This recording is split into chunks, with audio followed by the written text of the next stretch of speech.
Hello student, जय सिया राम। तो student, जैसे कि आज राम उत्सव भी है और आपके बिहार बोर्ड का एग्ज़ाम भी आपके सिर के ऊपर है। आज 22 तारीख हो गई है, 2 फरवरी से बिहार इंटरमीडिएट का एग्ज़ाम स्टार्ट होने वाला है। इस साल जो मॉडल पेपर बिहार इंटरमीडिएट के द्वारा अपलोड किया गया है उसके एमसीक्यू क्वेश्चंस को लेकर के मैं आपके पास आया हूँ। आप यहाँ से समझ सकते हैं किस तरीके के क्वेश्चंस होंगे और आप उसको किस तरीके से अटैम्प्ट करके सही आंसर कर सकते हैं उसका। अभी तक का जो कॉन्सेप्ट रहा है बिहार इंटरमीडिएट के द्वारा, कुल 70 क्वेश्चन एमसीक्यू में रहते हैं, जिसमें से 35 करेक्ट आंसर आपको करने होते हैं। राइट ना, 35 जो आप बिल्कुल ओएमआर सीट में भरना होता है, 35 करेक्ट आंसर ही आपके काउंट किए जाएंगे। अगर आप 70 भी बना लेते हैं तो फर्स्ट 35 जो आपका करेक्ट होगा या इनकरेक्ट होगा, जो काउंटिंग में फर्स्ट 35 होगा वही आंसर सिर्फ चेक किया जाएगा, बाकी चेक नहीं किया जाएगा। तो आपको किस तरीके से ऐसे क्वेश्चंस को सॉल्व करना है, आइए हम एक आइडिया लेते हैं। मेरा टाइम वेस्ट किया क्योंकि you don't have enough time, right ना। देखिए बेटा, तो जैसे कि इस साल का अगर मॉडल पेपर पर हमने ओवरव्यू किया तो चैप्टर वाइज क्वेश्चन सीरियल में दिए हुए हैं, पहले फर्स्ट चैप्टर का, फिर सेकंड का, फिर थर्ड का, राइट ना। तो सबसे पहला क्वेश्चन आपके लिए जो इस साल का अपलोडेड है वो है क्या, देखते बेटा। Correct, in sodium crystal system 1 sodium ion is surrounded by how many chlorine ions. तो बेसिकली ये जो क्वेश्चन है आपके लिए बेटा, ये जो क्वेश्चन है आपके लिए, वो क्वेश्चंस बेसिकली कोऑर्डिनेशन नंबर से लिया हुआ है। और कोऑर्डिनेशन नंबर में आपने पढ़ा होगा, राइट ना, कि the number of neighbour atoms in a crystal system is known as coordination number. तो अगर कोऑर्डिनेशन नंबर मुझे सोडियम क्लोराइड का पता करना, NaCl का पता करना, तो देखिए आपके लिए NaCl का मैं क्रिस्टल लेके आया हूँ यहाँ पे। जैसा कि सोडियम आयन को रिप्रेजेंट करने के लिए रेड कलर का यूज़ किया और क्लोराइड आयन को रिप्रेजेंट करने के लिए ब्लू कलर का यूज़ किया हुआ। तो किसी भी सिस्टम का एक सेंट्रल एटम मैं चूज़ कर लेता हूँ, लाइक जैसे ये क्लोरीन, ये सोडियम का सेंट्रल एटम, ये इस क्रिस्टल का सोडियम एटम। और यहाँ से बेटा यहाँ पे देखते हैं तो एक एटम यहाँ पर है, दूसरा एक एटम यहाँ पर है, तीसरा ठीक सामने है, चौथा पीछे, पाँचवा आयंस ऊपर है और छठा ions below the. So total number of chloride ions इस क्रिस्टल में मुझे कितना दिख रहा है, 6 दिख रहा है। इसका मतलब यहाँ पे जो नंबर ऑफ नेबर्स आयंस हैं वो है 6। तो इस सिस्टम के हिसाब से इस का जो राइट आंसर होगा वो होगा डी, 6 आंसर, राइट ना। So the number of chloride ions will be 6, right ना। चलिए तो बढ़ते हैं सेकेंड क्वेश्चन की ओर। देखिए बेटा, सेकेंड क्वेश्चन क्या कह रहा है आपका, उस पर ध्यान दें। सेकेंड क्वेश्चन कह रहा है क्या, कि एक दिया सलाई की ज्यामिति होती है, that means the geometry of the match box is. अच्छा, आप देखिए आज के टाइम पर ज्योमेट्री बॉक्स किसने नहीं देखा, ज्योमेट्री बॉक्स सबने देखा। और ज्योमेट्री बॉक्स की बात करते हैं तो geometry box generally cuboid shape का होता है, राइट ना। तो मैं आपके लिए यहाँ पर पहले एक क्यूबॉइड शेप बनाता हूँ और फिर उस क्यूबॉइड शेप्स की जो प्रॉपर्टीज़ है उसको आइडेंटिफाई करने का कोशिश करें। तो क्यूबॉइड कहने का मतलब बेटा आप कुछ इस तरीके से देख सकते हैं। क्यूबॉइड्स कहने का मतलब कुछ इस तरीके का डायग्राम हम लोग बना सकते हैं। एक क्यूबॉइड में जो 3 डायमेंशन होता है, L is equal to B is equal to H की बात जो करते हैं, इसमें तीनों डायमेंशन क्या होते हैं, अलग अलग होते हैं। That means L is not equal to B is not equal to H, right ना। L for length is not equal to B for width is not equal to H height.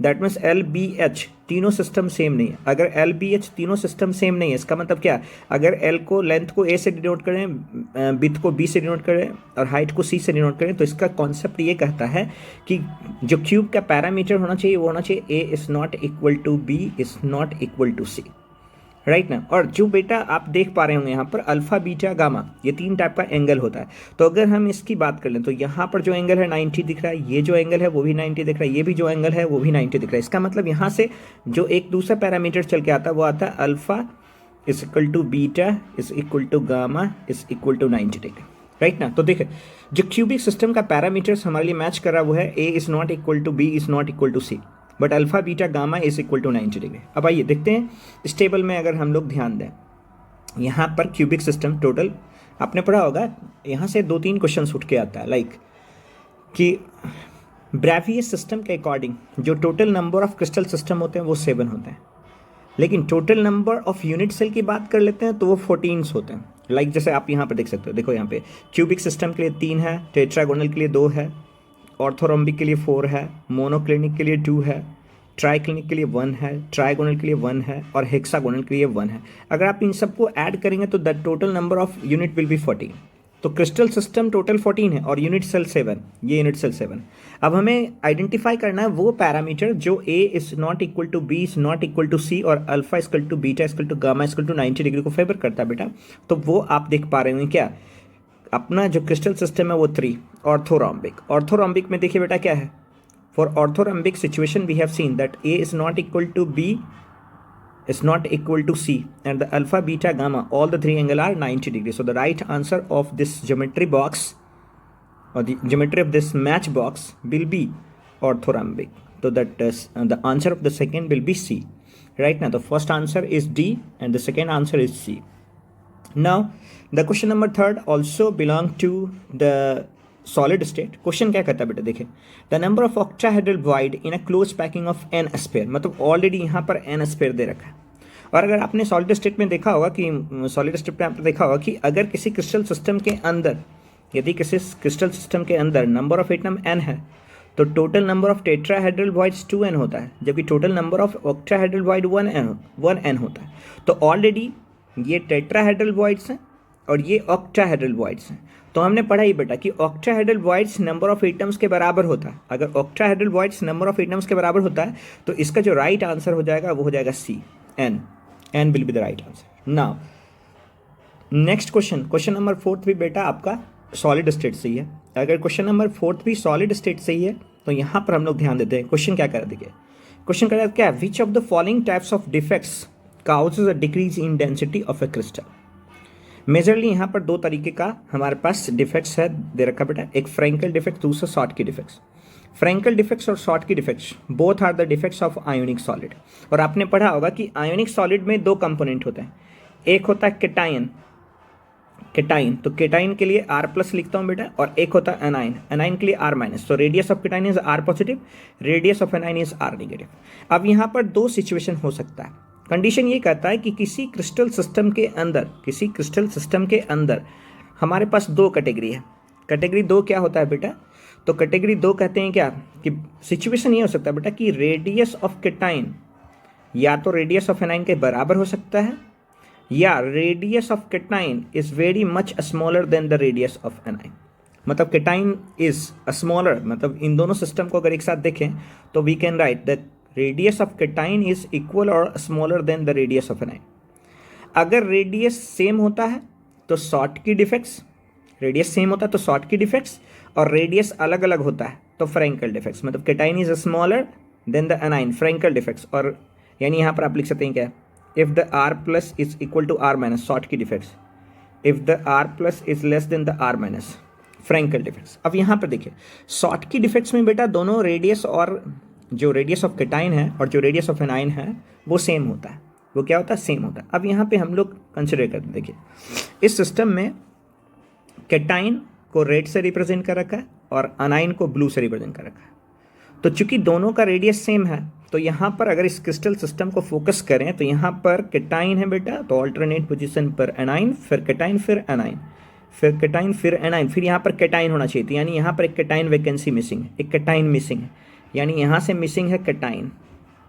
ठीक है, फिर देखिए अगला सबसे लास्ट लेयर में जाएं, A9, cation, और यहाँ पर होना चाहिए एनाइन, यानी यहाँ से जो मिसिंग है वो है एनाइन। तो हम कहते हैं क्या, if the missing number of cation is equal to the missing number of anions then that defects is known as Schottky defects. और शॉर्ट की डिफेक्ट्स में नंबर ऑफ एटम्स कम हो गया तो डेंसिटी डिक्रीज हो गया, यानी इस सिचुएशन में डेंसिटी डिक्रीज हो गया।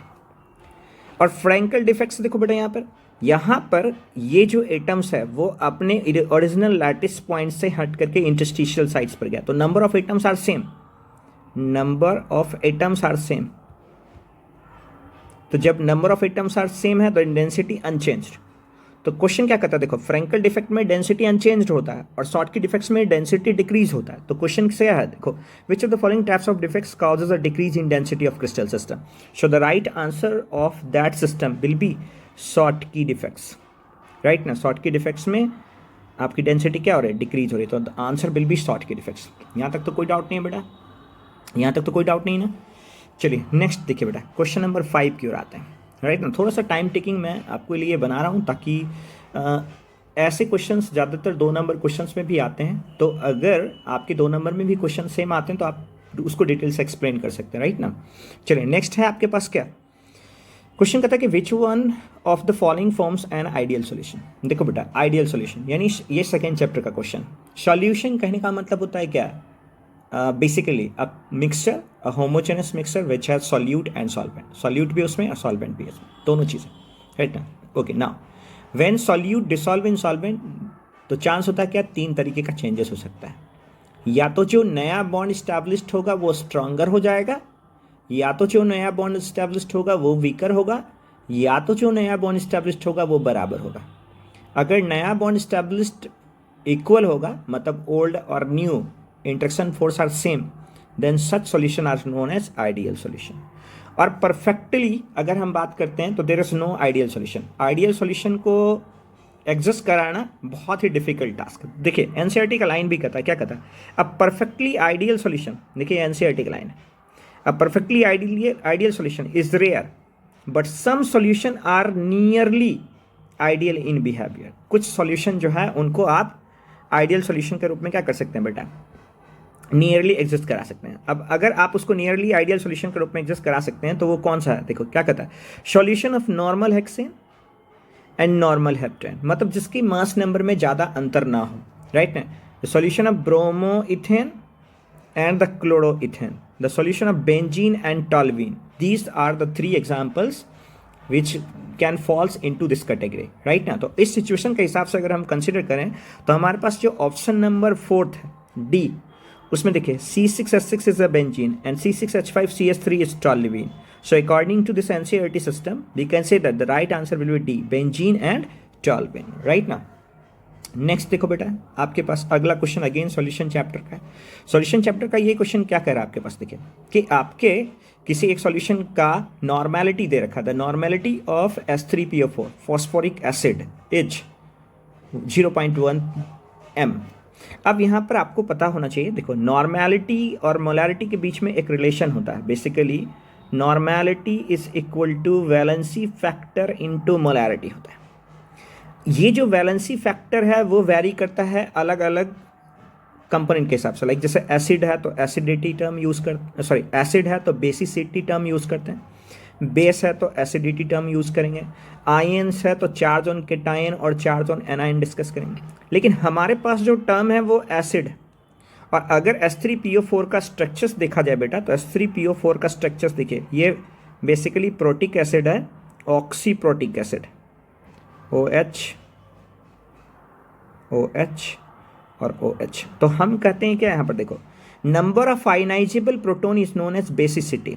Number of ionizable proton is known as basicity. तो यहाँ पर देखिए नंबर ऑफ आयनाइजेबल प्रोटोन +1 -1 +1 -1 +1 तो -1। So the number of ionizable protons will be 3, so that n is equal to 3 into m.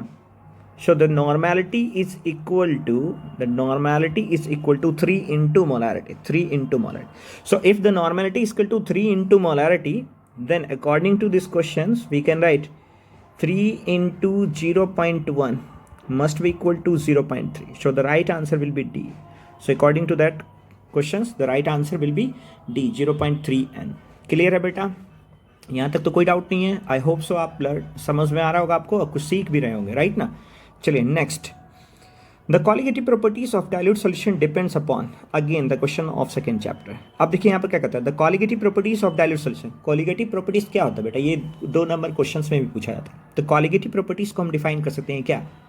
Colligative properties कहने का मतलब होता है the properties of solutions which depends on the number of solute particles. यानी ये सिर्फ और सिर्फ नंबर ऑफ सॉल्यूट पार्टिकल्स पर डिपेंड करता। तो ये that according to that system अगर चले तो the correct answer will be C, the number of particles of solute, right ना। नेक्स्ट क्वेश्चन नंबर 8 पर आते हैं बेटा। क्या करा है, किसी 25 डिग्री सेल्सियस पर निम्नलिखित में किसका परासरणी दाब सबसे अधिक होगा? परासरणी दाब कहने का मतलब pi, osmotic pressure, right. So at 25 degree Celsius the osmotic pressures of which of the following would be maximum. तो देखिए बेटा, अगर हम ऑस्मोटिक प्रेशर का फॉर्मूला पढ़ें तो पाई इज इक्वल टू होता है I इंटू CRT। ऑप्शन में 4 दिए हैं, CaCl2, KCl, glucose and urea. अगर मैं सभी का मोलर कॉन्सेंट्रेशन सेम कंसिडर कर लूँ, जितने भी कंपोनेंट हैं उनका मोलर कॉन्सेंट्रेशन अगर हम सेम कंसिडर कर लें, जितने भी कंपोनेंट हैं उनका मोलर कॉन्सेंट्रेशन अगर सेम कंसिडर किया जाए, तो सेम कंसिडरेशन में बेटा जो फैक्टर होगा वो डिपेंड करेगा किस पर, वो डिपेंड करेगा आई पर, कि आई किसका ज़्यादा। आई होता है क्या, वैंट ऑफ फैक्टर। कौन सा फैक्टर, वैंट ऑफ फैक्टर। और ये वैंट ऑफ फैक्टर्स जो होता है वो डिपेंड करता है number of ions after dissociation. मतलब जब आप किसी सॉल्यूट को किसी सॉल्वेंट में डिसॉल्व करते हैं तो वो आयंस में टूटता है, और जब वो आयंस में टूटता है बेटा तो कहता है क्या कि लाइक जैसे देखो कैल्शियम क्लोराइड है, आपने CaCl2 को देखा, CaCl2 राइट ना, CaCl2 can change into Ca+2, क्या हो गया यार इसको, राइट ना। सो वी कैन राइट बेटा, 10 मिनट वेट करें,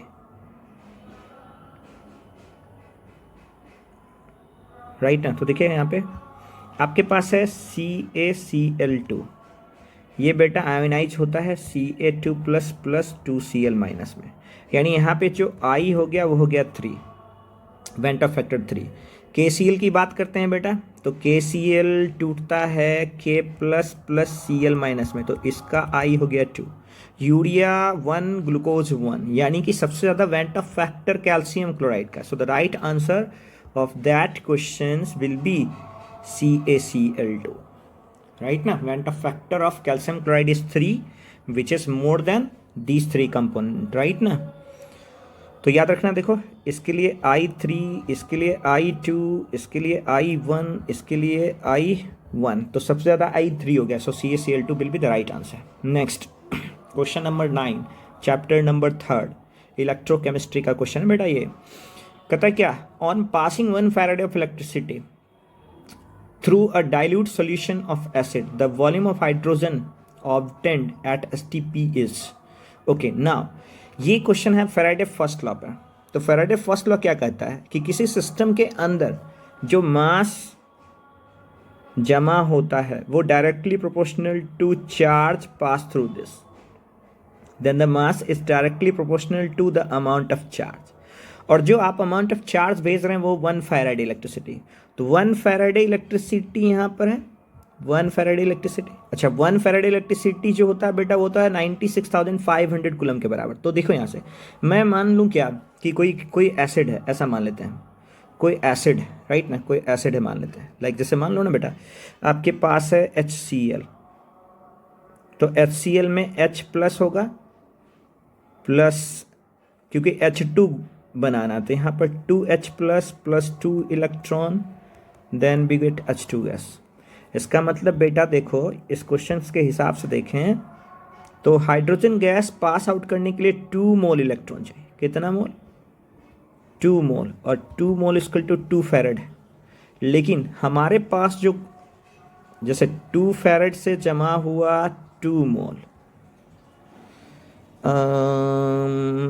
एक सेकंड बेटा, 2 मोल से तो इलेक्ट्रॉन है ना, 2 फैराड चार्ज आप भेज रहे हैं, तो हाइड्रोजन कितना है 1 मोल, हाइड्रोजन 1 मोल। क्वेश्चन में सिर्फ आपके पास कह रहा है 1 फैराड चार्ज, तो कितना मोल जमा होगा 1/2 मोल, 1/2 मोल। और 1/2 मोल की बात करते हैं तो 1/2 मोल कहने का मतलब कितना हो गया, 1/2 मोल कहने का मतलब हो गया 1/2 इंटू 22,400 ml, यानी 11 2 एकम 2 2 एकम 2 2 2 नीचे 11,200 ml। यानी इसका जो आंसर हो जाएगा बेटा वो हो जाएगा डी। क्या हो जाएगा, डी। फिर से समझिए थोड़ा सा इसको, ठीक है ना। देखिए क्या करता है, आपके पास कह रहा है क्या कि एक इलेक्ट्रोलाइटिक सॉल्यूशन है जो एसिड का है, उसमें से आप 1 फैराड चार्ज पास कर रहे हैं। हम जब हाइड्रोजन गैस के इक्वेशन पर ध्यान दे रहे हैं तो 1 मोल of hydrogen gas pass out होने के लिए कम से कम उस सिस्टम के थ्रू 2 मोल्स ऑफ इलेक्ट्रॉन पास करने हैं। जब हम उस सिस्टम के through 2 mole of electron pass out करेंगे तो जाकर के वो 1 मोल ऑफ हाइड्रोजन गैस लिबरेट करेगा। बट सिस्टम के अंदर से मुझे 1 मोल इलेक्ट्रॉन के बराबर ही एनर्जी पास आउट करनी, जो 1 फैराड चार्ज के बराबर होता है। उस सिचुएशन में सिर्फ half mole of hydrogen gas ही हमें मिलेगा। और एसटीपी पर 1 मोल का जो वॉल्यूम होता है बेटा वो होता है 22,400 ml, तो हमें तो हाफ मोल ही मिला ना, तो 22,400 का हाफ जो होगा वो 11,200। सो द राइट आंसर भी 11,200 ml। क्लियर है, कोई कन्फ्यूजन नहीं है ना। चलिए क्वेश्चन नंबर 10 अगेन, ये जो है आपका क्वेश्चन, ये है आपका कौन, ये क्वेश्चंस बेटा अगेन थर्ड चैप्टर का ही। On increasing dilution the molar conductance of an electrolytic solution. Okay, molar conductance तो देखो बेटा यहाँ पर देखो ध्यान से देखो, यानी हमारे पास एक इक्वेशन होता है ना मोलर कंडक्टिविटी का। मोलर कंडक्टिविटी आपने पढ़ा होगा, lambda m is equal to kappa by C, और c को हम लोग लिखते हैं number of moles by v। तो अगर number of moles by v लिखते हैं then lambda m equal to kappa by n by v हो जाएगा, v ऊपर गुना में चल जाएगा, so kappa into v by n। और नंबर ऑफ मोल्स को अगर आप 1 ले लेते हैं then molar conductance equal to kappa into v। So we can write molar conductance is directly proportional to volume. यानी वॉल्यूम डाइल्यूशन बढ़ाने का मतलब क्या होता है? डाइल्यूशन कहने का मतलब एडिशन ऑफ सॉल्वेंट। आप क्या ऐड कर रहे हैं? आप क्या ऐड कर रहे हैं? सॉल्वेंट ऐड कर रहे हैं, ठीक है ना? आप क्या ऐड कर रहे हैं? आप ऐड कर रहे हैं, अरे पुत्र चल जा बेटा, आप ऐड कर रहे हैं सॉल्वेंट H2O। जब आप H2O ऐड कर रहे हैं तो वॉल्यूम ऑफ सॉल्यूशन इंक्रीज हो रहा है, वॉल्यूम ऑफ सॉल्यूशन इंक्रीज हो रहा है, राइट ना?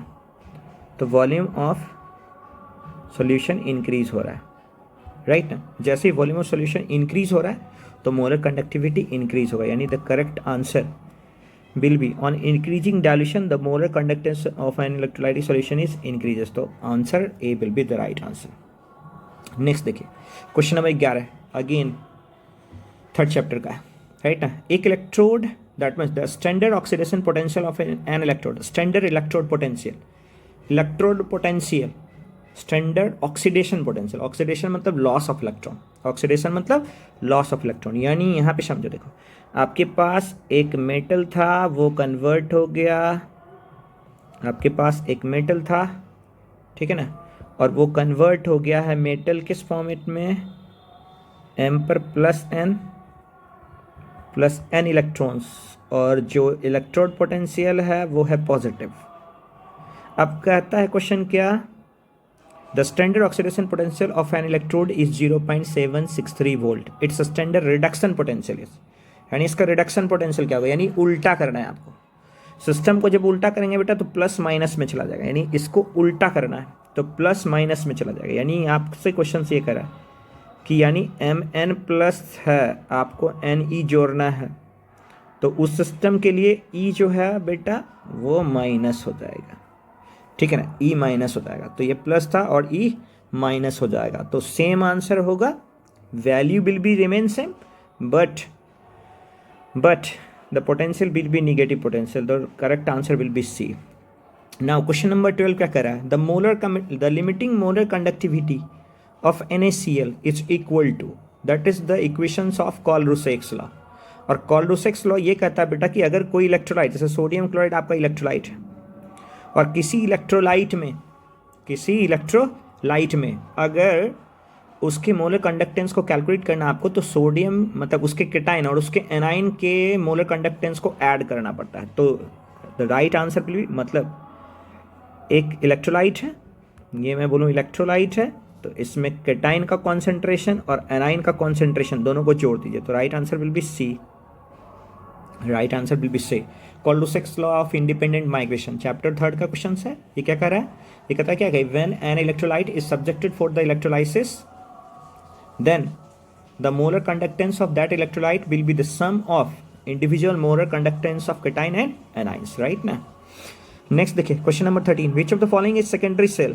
बेटा सेकेंडरी सेल आपके बारे में पूछा जा रहा है, तो Leclanche's primary cell, lead storage will be the secondary cell, right ना? तो lead storage battery will be the secondary cell. Concentration cell is also a type of galvanic cell. What is the difference? देखो आपने NCERT में जो galvanic cell पढ़ा होगा उसमें cathode होता है और एनोड होता है, अलग अलग। एनोड होता है जिंक, कैथोड होता है कॉपर, राइट ना?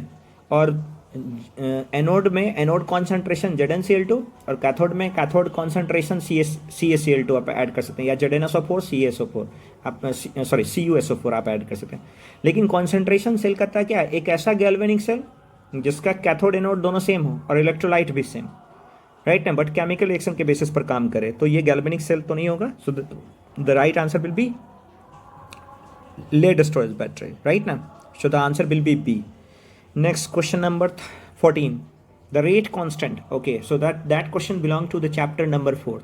So the rate constant of reaction depends upon, the rate constant of reaction depends upon सीधा सीधा बेटा टेम्परेचर, राइट ना? टेम्परेचर पर डिपेंड करता है, क्योंकि according to the Arrhenius concept आपने पढ़ा होगा, K is directly proportional to E to the power minus, ठीक है ना, exponential E to the power minus E A by R T, आपने पढ़ा होगा एक्सपोनेंशियल, जहाँ पर के क्या है, के क्या है, K is the speed constant.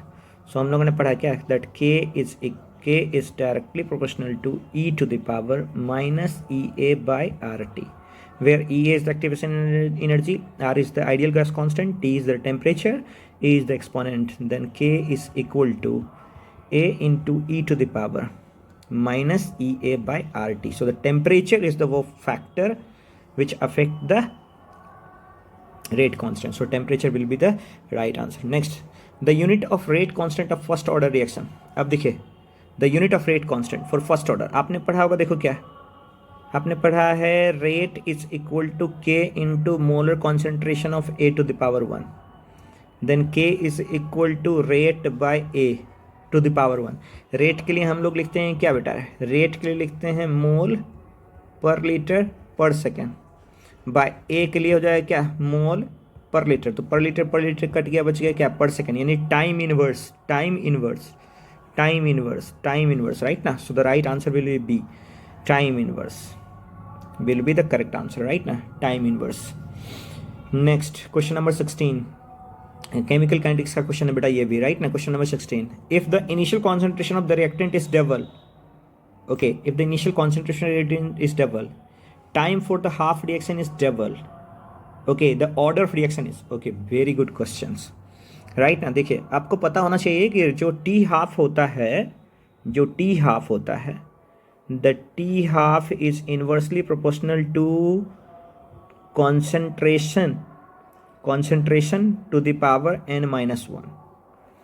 अब क्वेश्चन देखो क्या कहता है, यानी इसको अगर मैं लिखूं तो इसको हम लोग लिख सकते हैं T half is equal to K by a to the power n minus 1. ठीक है, गुड, ये हो गया पहला. अब क्या कह रहा है बेटा क्वेश्चन कि if the initial concentration reactant is double, okay, A को 2a बना दें, then time for the reaction is double, यानी टी भी टू टाइम्स ऑफ हाफ हो जाएगा. यानी यहाँ से हम कर सकते हैं, यानी यहाँ से हम लिख सकते हैं क्या बेटा, देखो तो according to that concept, 2 of T half by T half is equal to 2 है, यानी K by 2 to the power n minus 1 into A to the power n minus 1 by K into A to the power n minus 1. अब एक जैसा सब काट दीजिए, ये cut गया, ये कट गया, ये कट गया, ये कट गया, टी हाफ कट गया, यानी क्या बच गया आपके पास, बच रहा है 2 is equal to 1/2 to the power n minus 1. Okay, अब इन दोनों इक्वेशन को इक्वेट करना है, तो अगर इन दोनों इक्वेशंस को इक्वेट करना बेटा तो इसको ऊपर करें तो 1 माइनस n हो जाएगा, यानी 2 is equal to 2 to the power 1 minus n, यानी पावर यहाँ 1 है, यानी कि 1 is equal to 1 minus n, तो n इज इक्वल टू 0 हो जाएगा, n इज इक्वल टू 0, तो 0 will be right answer, right ना? So 0 will be right answer, 16 का A. Next, which of the following is the correct for the reaction of first order. Again same चीज़ है, यही है, T half is equal to, so T half is directly proportional to a to the power 1 minus 1. So T half is equal to directly proportional to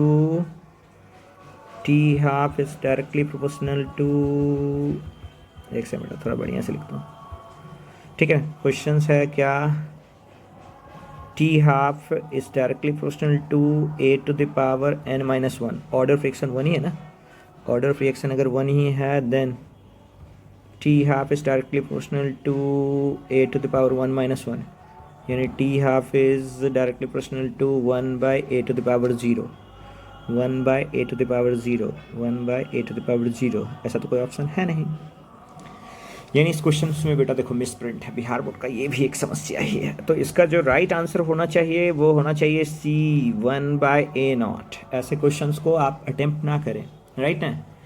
so according to that concept C में 1/a0, 1 - 1 0 हो जाएगा ना, so the right answer will be C. ठीक है, चलिए next question number 18। देखो ऐसे कोई बात नहीं है, 30 मिनट से तो मैं पढ़ा रहा हूँ, आपको लग रहा होगा कि 35 क्वेश्चन को करने में 1 घंटा, एक्सप्लेन कर रहा हूँ ना, ऐसे तो 10 मिनट में हो जाएगा, राइट ना, 10 मिनट भी एनफ। तो देखो क्वेश्चन बेटा आपको समझना है क्या। Adsorption is the phenomena in which, okay, adsorption is the phenomena in which a substance accumulate at the surface of the other substance, और वो other substance solid substance होना चाहिए, तो right answer will be A। Next, what is a catalyst is a substance which, catalyst क्या करता है बेटा, तो आपने पढ़ा होगा कि कैटलिस्ट क्या होता है, chemical substance which increase the rate of reaction. पहला विदाउट, ठीक है, विदाउट अंडरगोस केमिकल रिएक्शन, मतलब विदाउट कंजम्पशन, वो इनिशिएट करता है रिएक्शन को लेकिन खत्म नहीं होगा। एक तो ये होता है कि रेट ऑफ रिएक्शन को इंक्रीज किया, तो रेट ऑफ रिएक्शन को इंक्रीज करेगा बेटा तो टाइम घट जाएगा, पहला चीज आगे समझ। दूसरा चीज कहता है क्या, वो एक्टिवेशन एनर्जी भी घटाता है, वो effective collision between the reactant molecule बढ़ाता है। 3 है यहाँ पर आंसर, तो देखते हैं क्या है।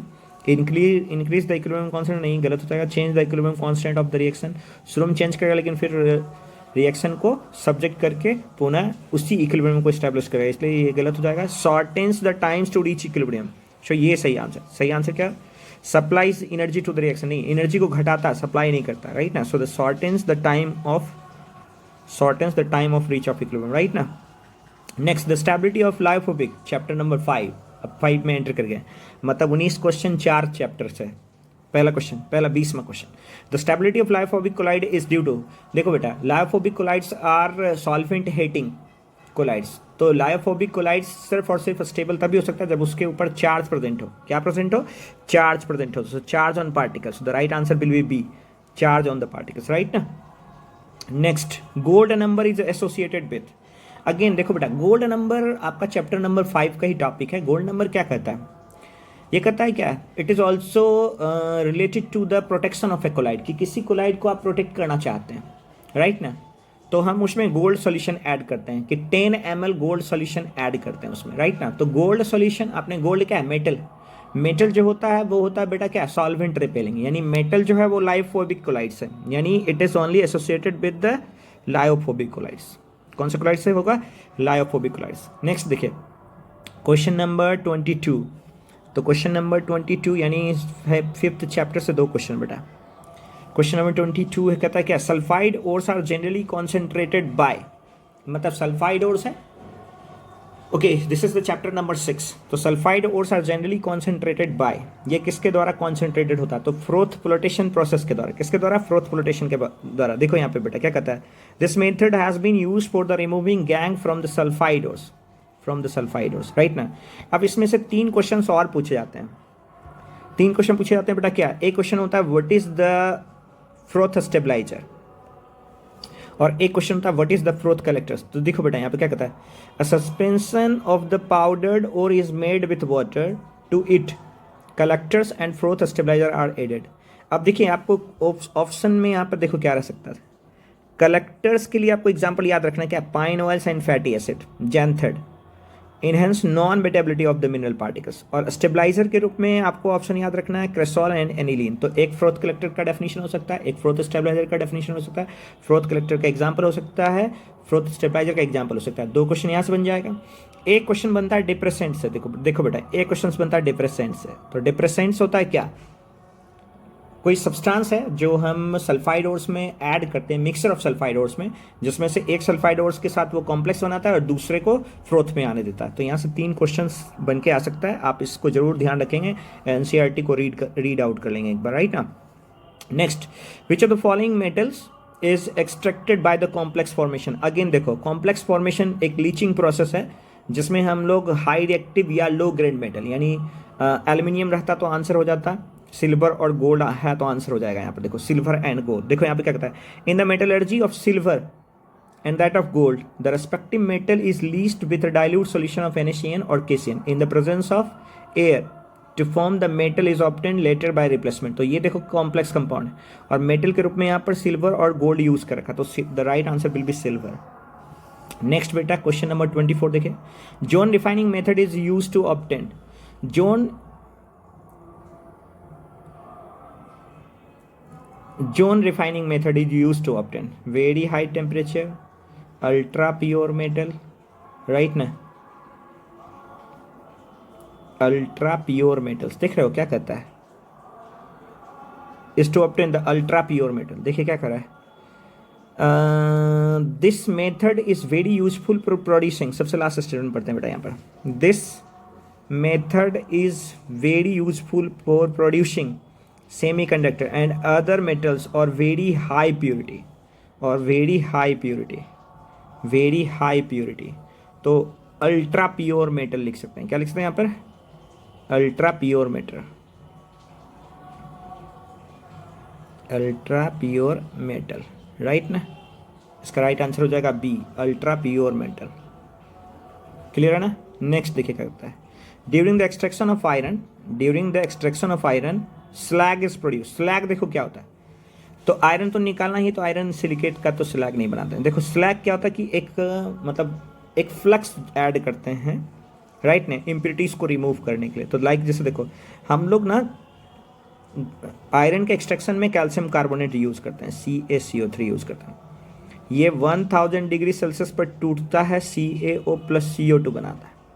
फर्दर CaO उसमें प्रेजेंट सिलिका के साथ रिएक्ट करके CaCO3 बनाता है। तो जो राइट आंसर हो जाएगा वो कैल्शियम सिलिकेट होगा। आप देखिए यहाँ पर देखेंगे आप, रिवर्बरेटरी या ब्लास्ट फर्नेस के बगल में एक NCERT में डायग्राम दे रखा, वहाँ पर ये देखिए आंसर, राइट ना, CaO plus SiO2 produce calcium silicate and that calcium silicate is the slag, right now, so the right answer will be calcium silicate. Next बेटा देखो क्या कहता है, नेक्स्ट क्वेश्चन क्या करा कि विच of the following oxides of nitrogen is paramagnetic. Again ये chapter P block का क्वेश्चन, राइट ना। तो विच of the following oxide is nitrogen, paramagnetic के लिए नंबर ऑफ इलेक्ट्रॉन्स अनपेयर्ड होना चाहिए, नंबर ऑफ इलेक्ट्रॉन्स अनपेयर्ड होना चाहिए। N2O5 में अनपेयर्ड नहीं होता। NO2 का देखो स्ट्रक्चर्स देखोगे, अगर NO2 का, तो नाइट्रोजन में 5 इलेक्ट्रॉन होता है, 1 2 3 4 5 इलेक्ट्रॉन। ऑक्सीजन डाइवेलेंट है, 1 2 3 4 5 6, 1 2 3 4 5 6, यहाँ पर शेयरिंग, यहाँ पर कोऑर्डिनेट बॉन्ड, तो ये unpaired electrons. The right answer will be B, so B is the right answer, nitrogen oxide will be the paramagnetic nature.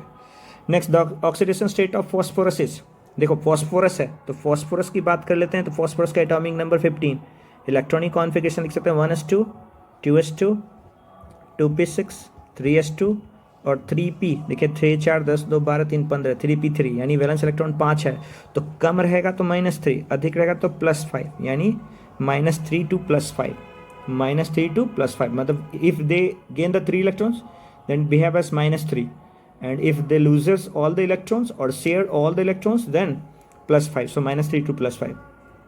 Okay, next question number, which of the following oxide is the most acidic। देखो acidic यानी acidity is directly proportional to electronegativity, and एक तो ये factor होता है, दूसरा हम लोग कह सकते हैं क्या, acidity is directly proportional to oxidation number. तो P2O5 यानी P2O5 5 दूनी 10 5 दूनी 10 -10 यानी +5 ऑक्सीडेशन स्टेट, 5 10 यानी +5, यहाँ पर भी +5 +5, यानी बेटा देखो यहाँ पर ऑक्सीडेशन स्टेट सबका सेम है, तो बचा इलेक्ट्रोनिगेटिविटी। और ऑर्डर ऑफ इलेक्ट्रोनिगेटिविटी क्या होता है, nitrogen then phosphorus then arsenic and then antimony, so the nitrogen N2O5, so the right answer of that question will be N2O5. N2O5 is the most acidic oxide. Next formic acid reacts with concentrated sulphuric acid to form. देखो बेटा sulphuric acid, formic acid का formula क्या होता है, देखिए formic acid का formula होता है HC≡OH, राइट ना। तो और formic acid reacts to H2SO4, यानी H2SO4 है, तो H2SO4 डिहाइड्रेटिंग एजेंट है। अगर H2SO4 डिहाइड्रेटिंग एजेंट है बेटा, तो हाइड्रोजन को हटा लीजिए ऑक्सीजन के साथ, तो H2O प्लस कार्बन मोनोऑक्साइड बनाएगा, यानी the right answer will B CO। Dehydrating agent है ना, तो वाटर हटाएगा बेटा, तो CO बचा, सो the right answer is CO। Sulphur molecule, देखिए सल्फर मॉलिक्यूल एसिड के रूप में पाया जाता है नेचर में, तो octa atomic, so the octa atomic is the right answer. Copper, electronic configuration of the copper, electronic configuration of the copper, right ना। तो कॉपर का इलेक्ट्रॉनिक कॉन्फ़िगरेशन क्या होता है बेटा, तो कॉपर है आपका 30 होता ना, 30 है बेटा, तो 30 के लिए 29 है, कॉपर 29 है। इसका इलेक्ट्रॉनिक कॉन्फ़िगरेशन क्या है, 1s2 2s2 2p6 3s2 3p6 4s2 3d9, लेकिन 4s2 3d9 can written as 4s1 3d10. So the right answer will be, यहाँ से यहाँ तक 18 आर्गन हो गया, यहाँ से यहाँ तक आर्गन हो गया. सो argon 4s1 3d10, argon 4s1 3d10 यानी argon 3d10 4s1. So the B answer will be the right answer, B. Next, the general electronic configuration of lanthanide element, lanthanides 4f यानी कि n-2 और n-2 f सब में है, n-2 सब में है, n-2 f 0 to 14 d 0 to 1 ns2. so the b will be the right answer. lanthanides के लिए बेटा इलेक्ट्रॉनिक कॉन्फ़िगरेशन होता है n-2 लिखना है बेटा, n-2 f में 0 to 14 इलेक्ट्रॉन्स, n-1 या d सबसेल का नंबर एक कम होगा और 0 to 1 कम से कम किसी में एक इलेक्ट्रॉन होगा, और फिर ns2 जहाँ पर n is the number of s orbital, n-1 is the number of d orbital, n-2 is the number of f orbitals, right ना.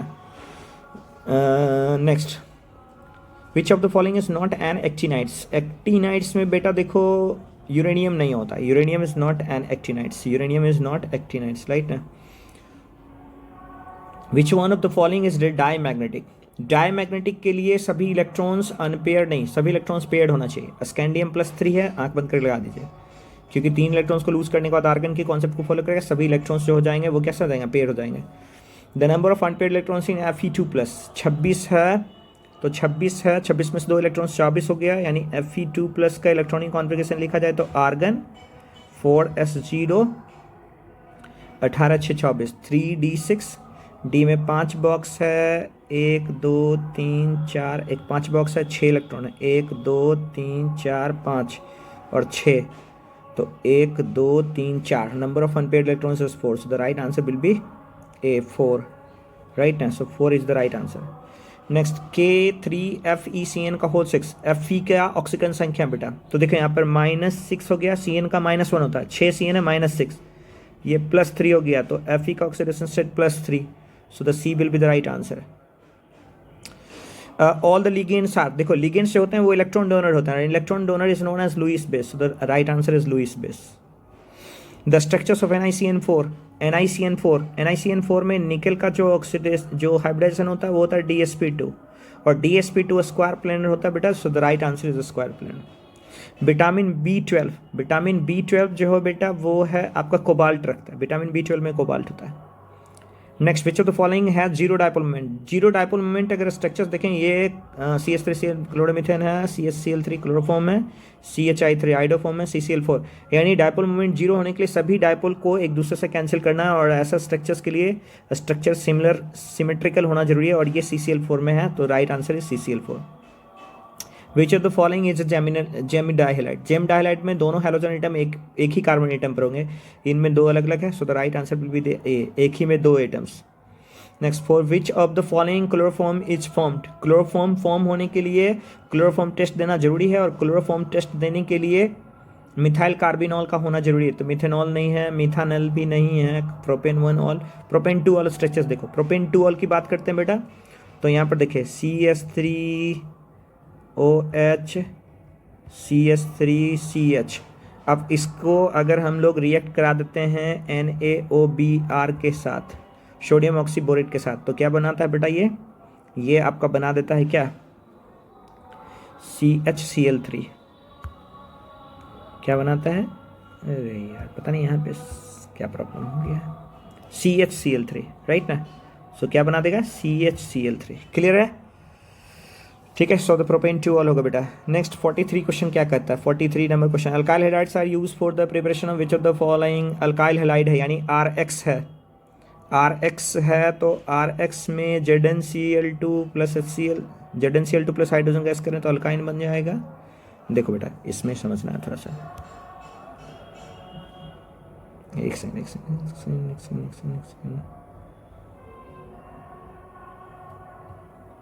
ठीक है, देखिए यहाँ पे समझिए, आपके पास है RX,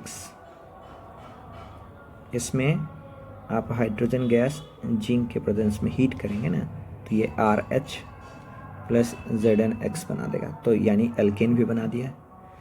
RX से जब अल्कोहलिक QH यूज़ करते हैं तो अल्कीन बनाता है, और आर एक्स को जब हम H2O के साथ रिएक्ट करते हैं तो अल्कोहल बनाते हैं, यानी इनमें से सभी हो जाएगा आंसर इसका।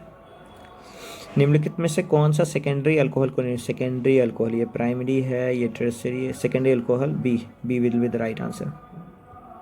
Next, grain alcohol is the common name of which of the following? Ethyl alcohol, right now. Which of the following forms alkane on reaction with Grignard reagent? Grignard reagent के साथ अल्कोहल रहेगा तो सो ethanol.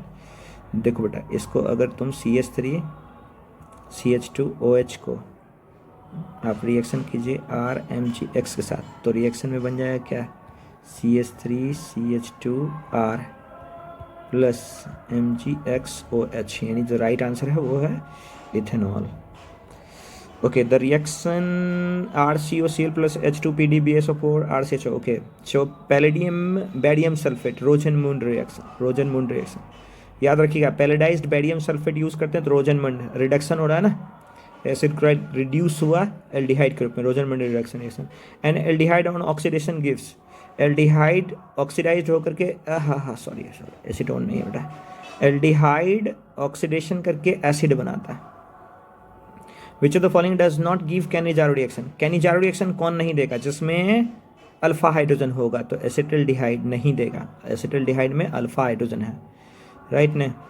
Next, urotropine is form by the reaction of ammonia. Okay, ये amines का question है। Urotropine is form by the reaction of ammonia with which of the following? Okay, urotropine formaldehyde के द्वारा produce होता है बेटा, फॉर्मल्डिहाइड के द्वारा, राइट ना, फॉर्मल्डिहाइड यूरोट्रोपिन प्रोड्यूस करता है। नेक्स्ट, कौन सा which of the following formula represent an ester के लिए RC double bond OR, B is the right answer. Formic acid and formaldehyde can be distinguished by the following, formaldehyde and formic acid. देखिए, Benedict solution, Tollens test, Fehling solution, ये तीनों दोनों देता है, right ना, but sodium hydrogen carbonate does not give by the formaldehyde, so the right answer will be sodium hydrogen carbonate. Okay, next बेटा 53 number question क्या कहता है? Which of the following is the strongest acid? Okay, strongest acid के लिए -I effect ज़्यादा होना चाहिए, D will be the right answer.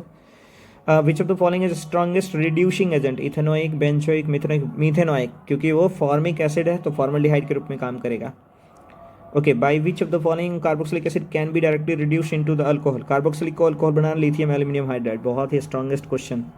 Next, which of the following is secondary amine? Secondary amines के लिए 2 अल्काइल का होना जरूरी है, डी 2 अल्काइल का। The molecular formula of methyl isocyanate यानी CNO या NCO, साइनेट रहता तो CNO, आइसोसाइनेट रहता NCO।